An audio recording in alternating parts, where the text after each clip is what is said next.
Kichik do'stlar, o harfi bo'lgan yangi bir do'stimiz sizlar bilan tanishyotsam deyotdi.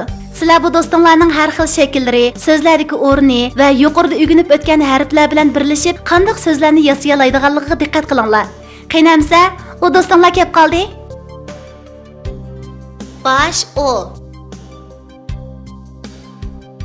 Yalğız o. Ayaq o. Ulanmı o?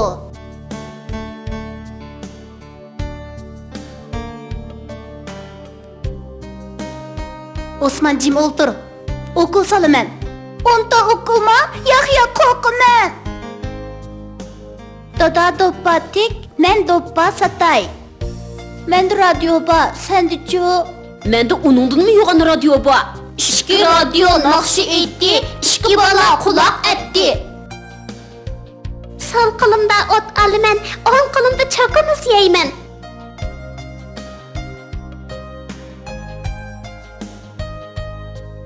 O ne on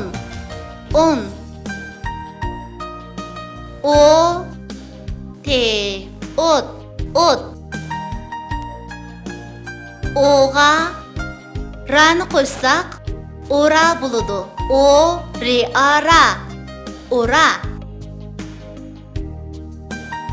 Oga tani qo'ysak ota bo'ladi. O teata ota. A teata ata.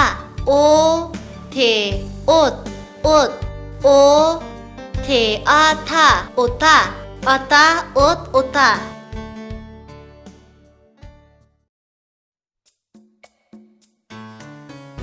Toz haqida hikoya.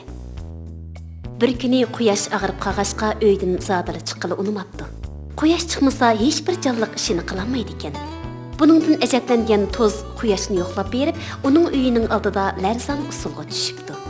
Quyosh Tozning maqsadini tushunib uydan chiqishga ma'qul bo'ldi. Yana bir kun, yana bir hayotlik boshlanibdi. Toz quyoshni osmonga chiqarib etgandan keyin orom elib o'tirgan bir jup ota bolani ko'ribdi.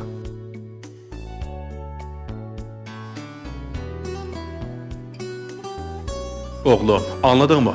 Radyoda bugün yağmur yağıdı devatıdı. Etizdeki kalan otlarını tezrak otu ötey. Deptu atisi bir çağda. Ma'qul. Deptu bala. Ula etizga kepti. Alay oğlum, otni mavi orgaq bilen al. Deptu atisi.